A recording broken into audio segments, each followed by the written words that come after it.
Sleep is the most interesting concept I've ever learned about. It's something that humans do for 8 hours every single night, yet no one really seems to think twice about what's going on. In this video, I'm going to tell you 6 things that completely changed my perspective about sleep. And my goal is by the end of this video, you're going to be excited to fall asleep tonight. Alright, time to get smart. That's better. To put into perspective just how important sleep is, let's think about this from an evolutionary standpoint.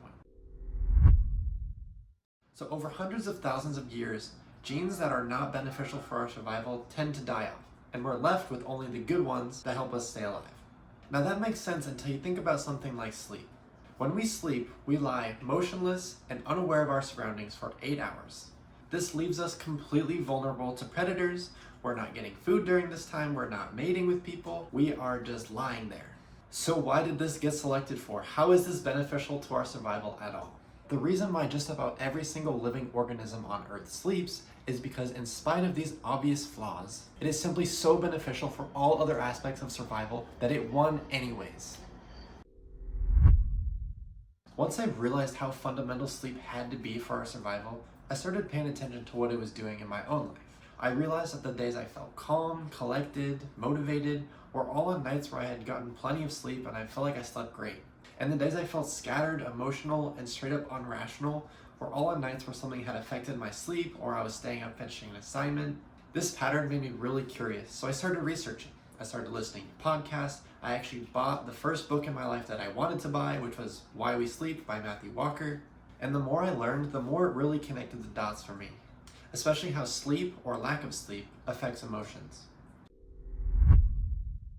When your brain is sleep deprived, this area in your brain called the amygdala spikes in activation. The amygdala deals with emotions like fear, anxiety, and aggression. So when you're sleep deprived, all of these emotions you feel are much higher than usual. While at the same time, this area called the frontal cortex, which is involved with decision making, impulse control, and personality, goes down. So while your emotions are at a much higher level, your ability to control them actually goes down a lot. This is why everything feels like such a big deal. Everybody's driving too slow, you want to punch them, get out of my way, please. Maybe not please. But this really explains why we're so emotional when we're sleep deprived and why we feel so impulsive to act on it. So if lack of sleep is affecting emotions this much, I wanted to know what else it was affecting. So the next thing I looked into was how sleep was affecting my athletic performance. For those of you who don't know me, my sport is golf. I played 4 years in high school and 2 years in JUCO. And let me tell you, it's not that hard to figure out that I suck at golf when I start at 8 a.m. and I'm a lot better when I play in the afternoon. Especially when we're traveling for tournaments and I have to wake up at 5 in the morning, I definitely hit the ball a lot worse and I definitely get a lot more mad about it. Sleep plays an important role in motor learning, reaction time, and neuromuscular coordination. So that makes sense why when I sleep bad, I can't hit the ball well. Have you ever had the experience where you're learning something new, like maybe you're playing something on the piano, and the first time you try to play a song, it's really awkward and it just doesn't feel right. So you take a break, maybe come back the next day, and it's a lot easier, it's a lot smoother. What's actually happening is while you're playing piano, there's a specific order of neurons that are playing in your head while you're performing the actions. And while you're in deep sleep, your brain will actually replay these same exact neuron firings, but at a faster rate. What this is doing is strengthening the connections of the neurons that you use to play piano, while it's also getting rid of the mess-ups that you do. For example, there was a study done where participants had to move their fingers in a specific order. For example, they would be 1, 2, 4, 3, 5. 1, 2, 4, 3, 5. And they would do this over and over, 1, 2, 4, 3, 5. And what they noticed is that sometimes there would be a delay, right? There's a natural sort of delay rhythm.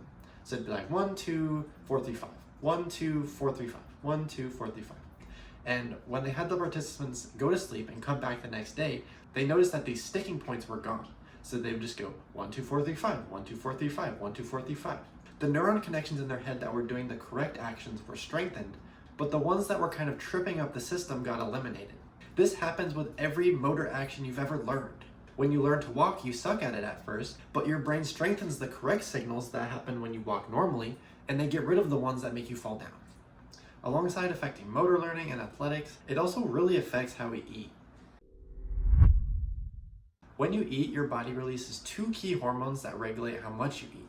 It releases this hormone called ghrelin, which tells you that you're hungry and you want to eat stuff, and it also releases leptin, which is a hormone that tells your body that you're full and you need to stop eating. What's interesting is that when we're sleep deprived, your body produces more ghrelin than normal, telling your body that you're hungry and you need to eat. And at the same time, your leptin levels go down, which tell your body that you need to eat more food. So when we're sleep deprived, we naturally eat a lot more food. And the reality is we tend to lean towards unhealthy foods in this time as well. So not only does sleeping more make you healthier, it also makes you want to eat healthier.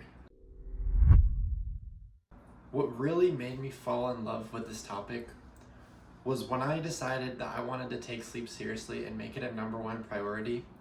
Generally, everything in my life got better. I became more calm, more reasonable, less reactive. I got better at sports. I felt more motivated to go to the gym. The truth is, getting good sleep is the #1 pillar of all health topics. If you don't sleep good, then you're not going to feel motivated to do anything.